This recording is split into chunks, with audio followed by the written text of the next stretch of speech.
In 1993, those 6 faces defined the youth of millions. But when we look back at the abnormal blind spots within Hollywood's 90s production structure, a ruthless story begins to take shape.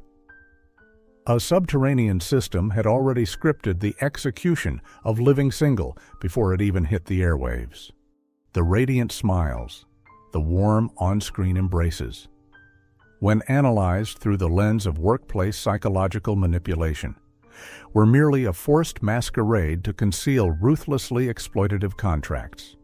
Looking into the legal loopholes and the chilling coincidences of the production timeline, one realizes that core script ideas were blatantly hijacked to build another billion-dollar sitcom empire. Why would a cultural icon at the absolute peak of its fame be systematically butchered and suffocated? Linger until the end of this video, and you will piece together the fragments of this macabre picture for yourself.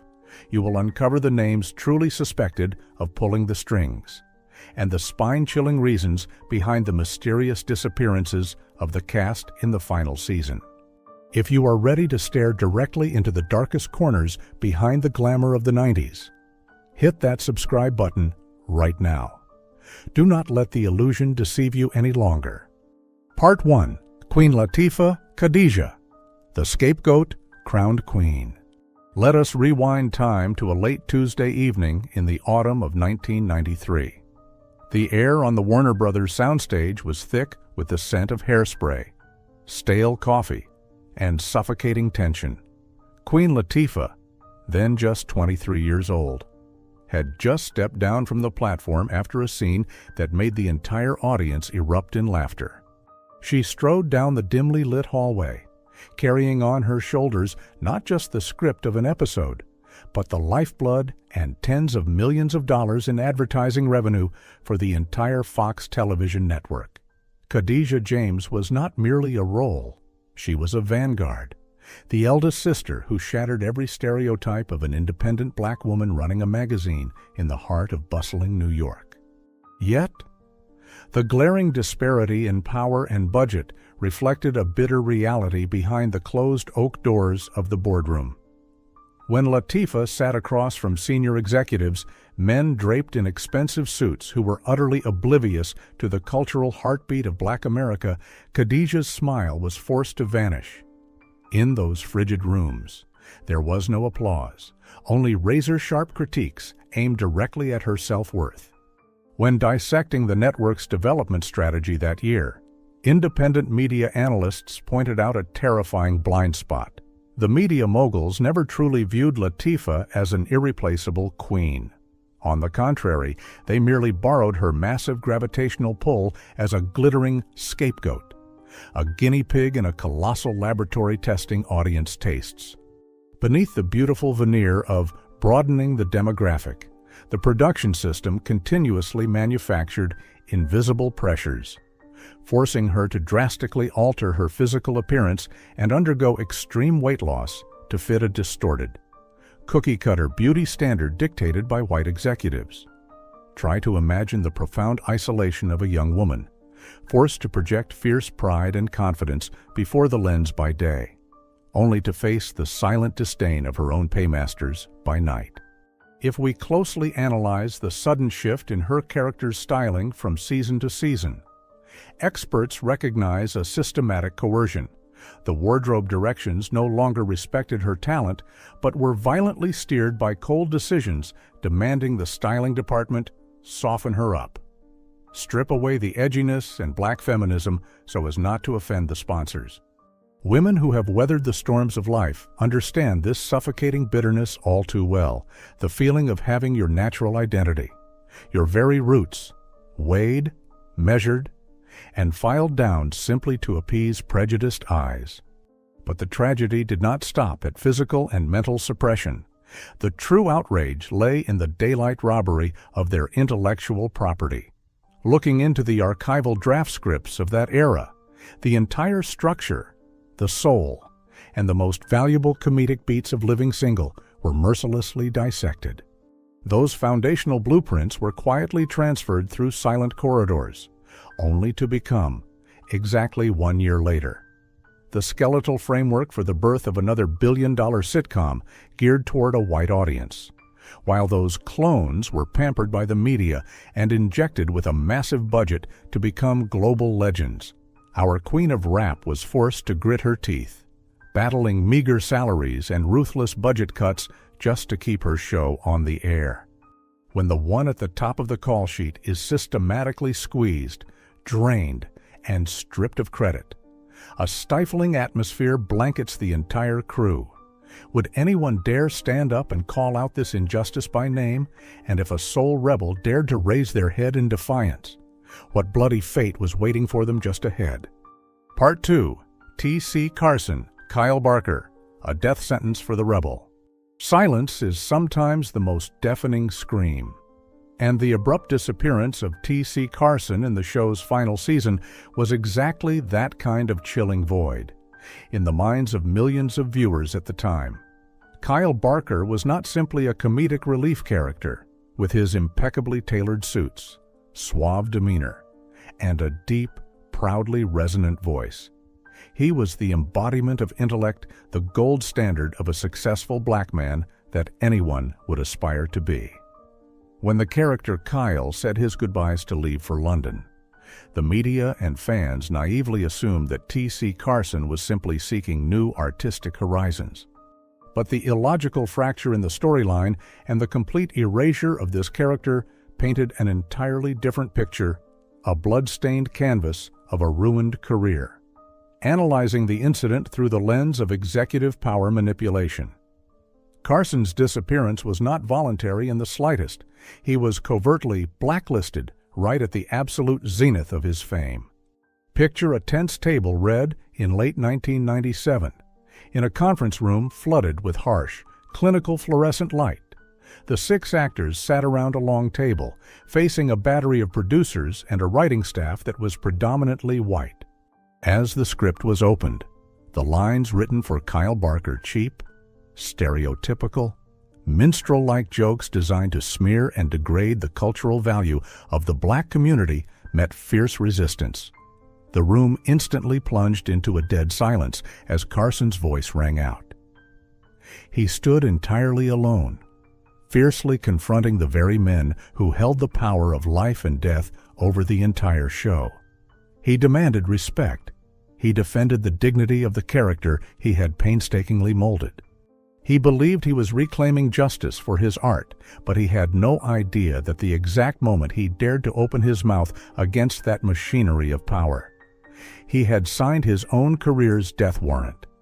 The fallout of that explosive confrontation was never recorded in any official minutes, but the terrifying silence from the executives immediately afterward spoke volumes, a silence that did not signify understanding, but rather the cold calculation of cowards preparing to throw the fatal stone from the shadows. A ruthless plot was drafted in the quiet. The voice of a proud black man had to be eradicated before he could ignite the flames of rebellion in the rest of the cast. The price for that monumental integrity came swiftly and brutally. There were no heated debates in the press, no public explanations. Carson was simply stripped of his role, erased from future projects, and banished to the absolute fringes of the cinematic capital. Media risk management analysts call this silent punishment the system's most venomous form of revenge. It was not just the firing of an actor, it was a blood-soaked message. A head mounted on a pike in the town square to send a warning to the remaining cast: play along obediently, or you will vanish as if you never existed. Fear began to slither into every corner of the soundstage. It haunted every footstep, every smile of those left behind. The suffocation that gripped the set did not just stop at brutal termination notices. It seeped into every makeup mirror, threatening to devour the souls of the women trapped inside. Part 3. Kim Fields, Regine Hunter, A Caged Beauty, and the Mind-Crushing Machine. If on the small screen. The elegant Regine Hunter always appeared impossibly gorgeous, radiant, and delightfully haughty in her expensive designer wardrobes. Then, in a parallel universe behind the lens, Kim Fields was withering away day by day in the cold, hidden corners of backstage.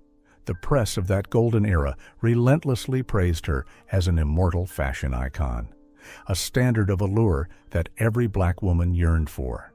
But when looking at the exhausting filming schedules and her alarming physical decline, criminal psychology and behavioral experts have unveiled a heartbreaking reality of the choked tears falling silently inside cramped dressing rooms.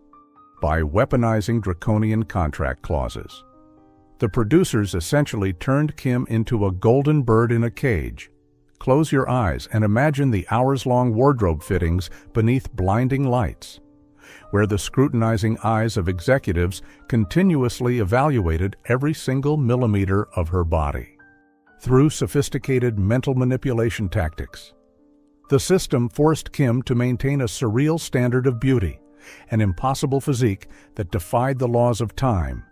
Every time she stepped off the set, Kim was practically dead on her feet, collapsing into her makeup chair as that glittering layer of cosmetics was fundamentally draining her stamina and eroding her self-esteem to the absolute core. That ruthless industrial machine did not grant her the right to age, the right to be exhausted, or the right to gain a single ounce. The invasive camera angles and draconian physical demands of that era served as a masterclass in forbidden on-set manipulation. When directors were dissatisfied with how the lighting hit her face, they did not adjust the lamps. They forcefully adjusted Kim's attitude through sugar-coated body-shaming remarks. The sensation of constantly having to drape oneself in a glamorous shell while being treated like a lifeless, entertaining mannequin likely struck the deepest nerve of countless women who have ever had to force themselves to prove their worth in a deeply judgmental society. The climax of this psychological tragedy, the event that sent shockwaves through the entire fandom, was her abrupt departure, packing her bags and fleeing the show right on the threshold of the series finale. An exit without fanfare, without a single official goodbye sent to the people who had loved her for half a decade, though mainstream media attempted to sweep it under the rug, attributing it to mere scheduling conflicts. A core cast member abandoning a project at the 11th hour is the most glaring symptom of complex trauma. Birthed from a work environment so oppressive and toxic, it was suffocating. Kim was forced to bite her lip and abandon her brainchild, choosing to flee into the darkness to save her own sanity before it shattered entirely. But her tear-soaked escape unintentionally left behind a ruined battlefield, where another woman was left entirely alone to bear the most bitter and barbaric injustice in television history. Part 4. Erica Alexander, Maxine Shaw, The Stolen Future, and a Bloodstained Verdict of Justice. The sharp crack of a judge's gavel echoing from old episodes almost feels like a sickeningly ironic sound when bringing up the name Erica Alexander. On the footage broadcast every Thursday night, her character Maxine Shaw emerged as a formidable attorney, a razor-sharp intellect, a resilient icon always ready to charge into battle to demand justice for the underdog. Audiences adored Maxine because she represented the unyielding power of the modern black woman. But the cruelest irony and the most hauntingly persistent stain in the entire history of the television industry lies in the real-life picture of the actress herself. The one hailed as the defender of justice on screen was blatantly robbed of her most fundamental rights by the capitalist machine. The very second the director yelled, "Cut," Erica Alexander was forced to personally taste the bone-chilling betrayal of a Hollywood system fueled by bottomless greed. Analyzing the franchise history of the 90s. Copyright lawyers continually raise one agonizing question. Why did an explosive acting talent, a character with immense gravitational pull who sparked a massive cultural wave like Maxine, never receive a single, brilliant spin-off project? Meanwhile, the white clones on rival networks during the same era, with repackaged scripts, were effortlessly given the red carpet to rise into magnificent, billion-dollar media empires. The terrifying coincidence in the production timeline has caused independent script analysts to flinch when reviewing the character's development files. A spin-off script dedicated exclusively to Maxine had, in fact, been neatly situated in the development plans on the executives' desks. But that project was unceremoniously suspended and fed into the shredder without an ounce of pity. The very next month, the exact same narrative structure, every comedic beat, every legal plot twist from it was spotted on the script of an entirely different project, belonging to entirely different faces. The intellect, the unparalleled creativity, and the most brilliant narrative arcs belonging to Maxine Shaw were systematically siphoned dry by the network bosses. Her biting satirical ideas and brilliant repartee were secretly chopped up, remolded, and seamlessly grafted onto other sitcoms to maximize profits. The peak of this outrage lay in the loopholes of demonic contracts, where the network's elite legal team planted countless sinister restrictive clauses. Those black and white documents were meticulously engineered to strip away nearly all the royalties and commercial profits that rightfully belonged to Erica. Being robbed blind in broad daylight without the ability to fight back. The sensation of standing paralyzed as you watch your intellectual child be molded under a foreign name is an ultimate humiliation. Her justice was gagged by frigid legal bindings. Her future was hijacked in the blinding light of day. Imagine the resentment that must have been quietly burning through her soul when you know you are being plundered. Yet the ruthless script still forces you to step out onto the stage, face millions of viewers, and laugh heartily. In the cold shadows of the soundstage that year, Erica Alexander had to wear that laughing mask until it bled, chewing on the agonizing loss that words could never describe. Part 5. Kim Cole's Sinclair. The smile holding shattered souls together. Amidst an increasingly rotting backstage environment where hatred, jealousy, and office politics were bleeding out day by day, the character Sinclair, with her absolute innocence and pure-heartedness, seemed to be the sole life preserver keeping the entire show from sinking to the bottom of the abyss. The audience at home adored her. Middle-aged women saw an invaluable kindness in her. However, the violent contrast between a highly toxic work environment and the extreme on-screen naivety raised a horrifying suspicion.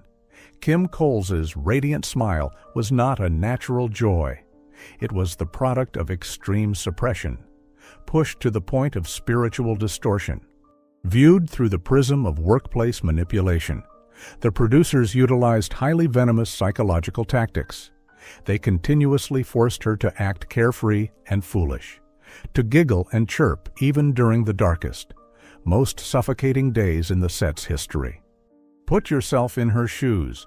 The cruelty reaches its zenith when you are forced to laugh, to play the jester for the world to see, while your closest colleagues, the people you consider family, are unceremoniously fired one by one, financially squeezed, or collapsing as they gnaw on their resentment in the dressing room next door. Having to play the bright entertainer in the middle of a massive emotional funeral was treated as a form of sophisticated psychological torture that leaves no physical wounds to sue over. The erosion of human endurance eventually led to massive panic attacks right behind the curtain, pushed to the absolute limits of mental pressure during the most stressful week of the project. Her entire body trembled, gripping the edge of the curtain, unable to breathe, tears smearing her makeup. But instead of receiving medical intervention or a moment to rest, what she received was a cold pat on the shoulder and a chilling command. The audience is waiting. Get out there and make them laugh.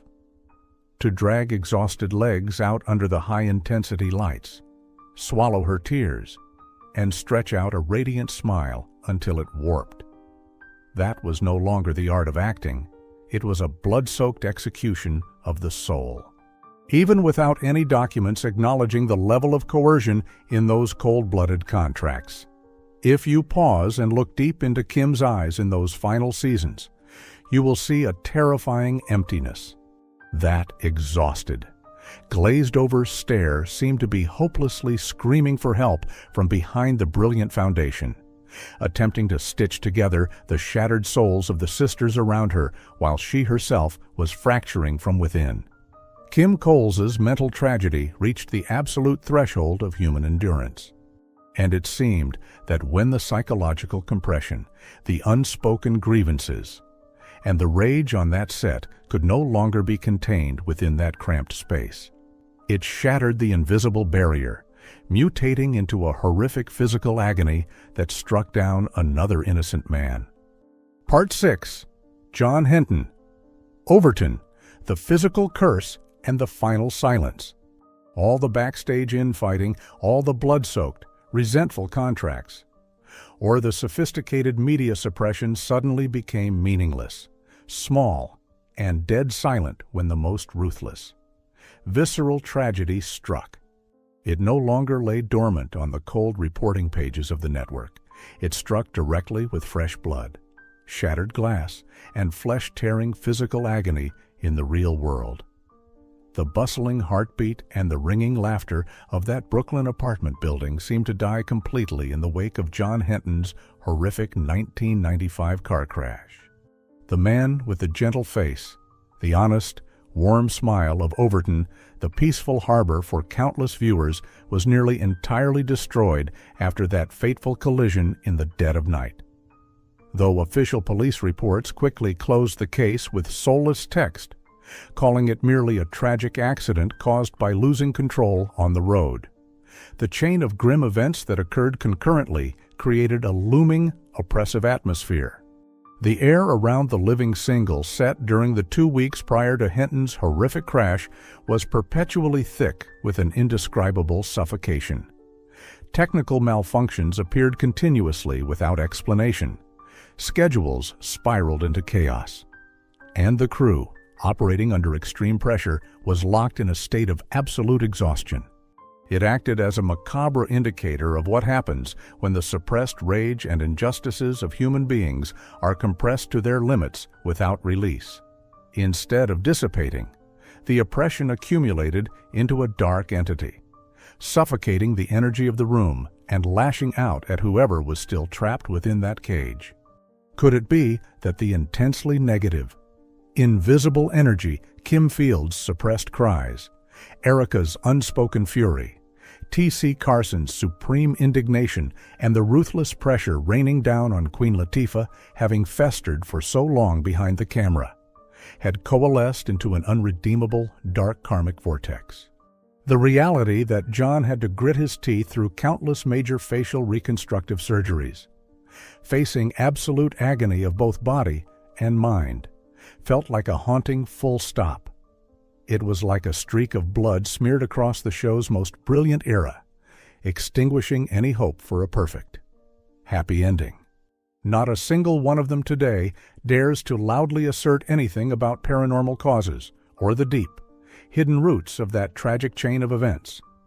But the freezing shadow that besieged the soundstage that year seems to have never truly let these people go, leaving an unhealable scar in the history of television.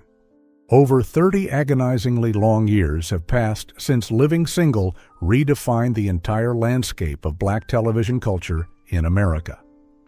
The vibrant footage of 6 young people in Brooklyn is still streaming across online platforms, still delivering ringing laughter and invisible comfort to millions of women across the globe.